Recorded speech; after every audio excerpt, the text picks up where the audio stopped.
So this is Darci's Corner. This is my second attempt to record this.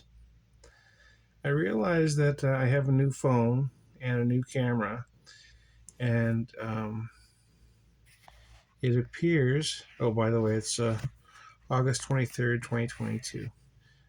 Still in Alberta, still dealing with pandemic issues.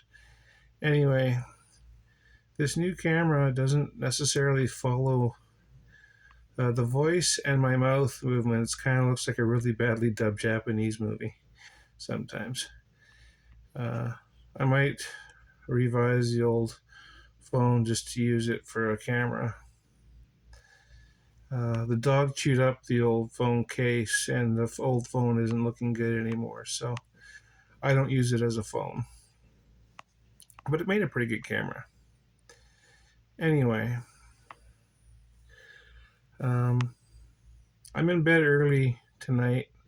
It's not even 8 o'clock yet. I went to bed at like 7:30 because I'm super tired because I spent all last night choking.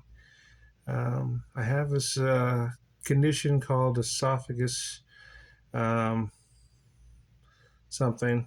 It's hard to pronounce, but anyway, basically, just it's a take off the word esophagus, and it means you choke on random food items, uh, and it can be a piece of steak or a piece of chicken, or one time I choked on a kernel of corn. It can be almost anything really can cause it.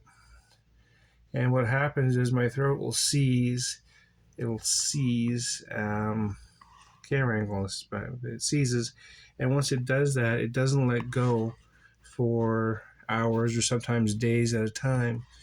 And before the pandemic, it was not uncommon for me to go to the hospital 4 or 5 times a year for them to shove a probe down my throat.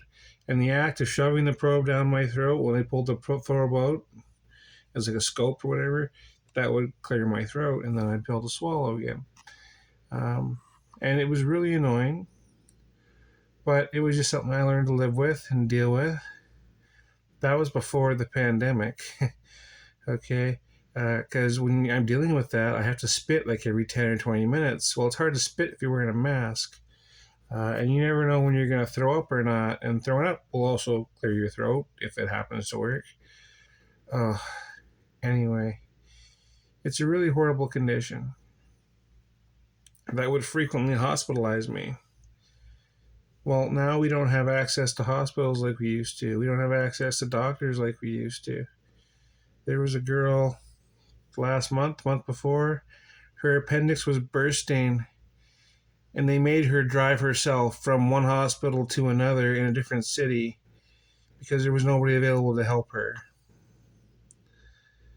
What if that happens to me? Now, I've tried to communicate this to relatives of mine and people around me who are all concerned about their freedoms when it came to whether or not they're going to get vaccinated and whether or not they cared about the Alberta healthcare system or the healthcare system in Canada in general. And I was really scared.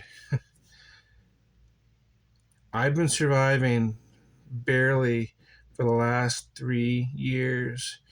It's been all I can do to keep my rent paid, to keep my vehicle running, to keep my cell phone on, my lights on. I've barely been able to do that. If I would have had to take a week off of work because I would have been homesick with COVID and unable to do anything because COVID would have had me incapacitated, I would have lost everything.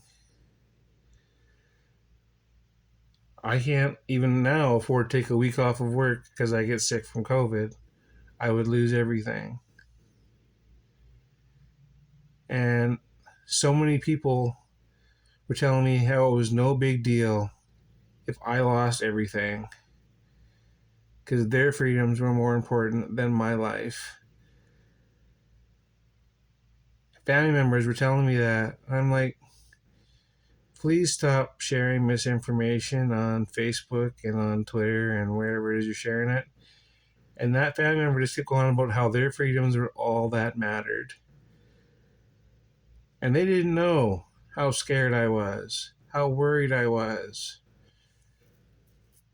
how I knew that I was just a hair away from losing everything that entire 3 years, 2 years, however long it was.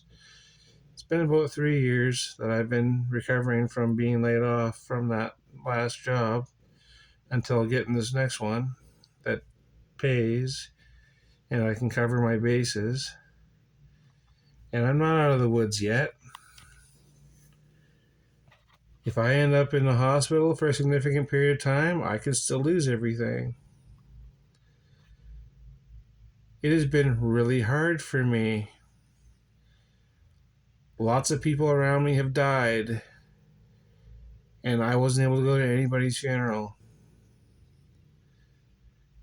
I am surprised and amazed that I was able to go to Sister Roy's 100th birthday. I missed her 98th birthday because of COVID. I missed her 99th birthday because she was in the hospital because she broke her hip and we couldn't go and see her because of COVID. It amazes me that we were able to go to a church gathering and have her 100th birthday. She shouldn't have made it that long, but I'm glad she did. I've lost a lot of people, and I've been worried the whole time that I was going to get sick and not be able to pay my bills. This has been very, very stressful for me. Last night when I was choking, I thought, man, I'm going to have to go to the hospital. I'm not going to be able to wear a mask because I got to spit all the time. I'm going to go in there having never had COVID and come out with COVID. And I'm fully vaccinated, but sometimes you get lucky anyway and it still gets you or it incapacitates you. It doesn't have to kill me, it just has to prevent me from going to work. And that will essentially kill me financially. I've been very afraid this whole time. So I'm really sorry if people around me are having a tough time and if their lives are falling apart now. And now they want me there for them. Where were you the last 3 years when I was telling you I was afraid and you were telling me your freedoms were what mattered?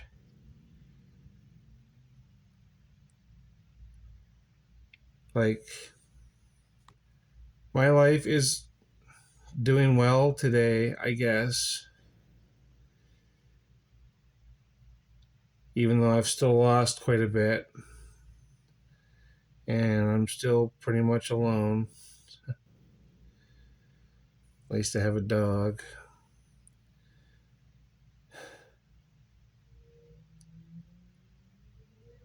Anyway, we're the product of our choices, I suppose.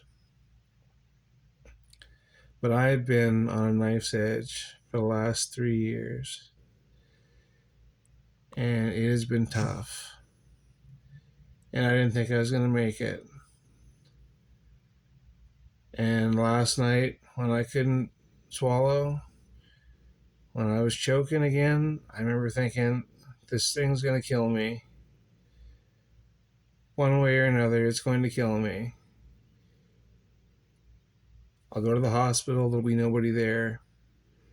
Or there'll be people there with COVID because they didn't get vaccinated. And they'll share that COVID with me. And even though I am vaccinated, I'll get the strain that gets around the vaccine.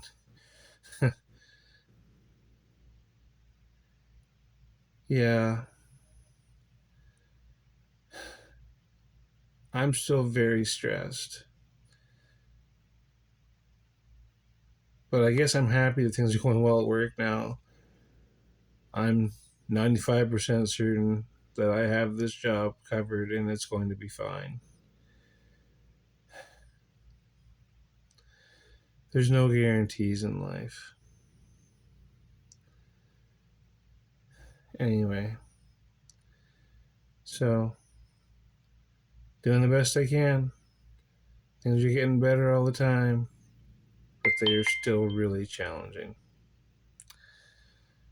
Darcy's Corner.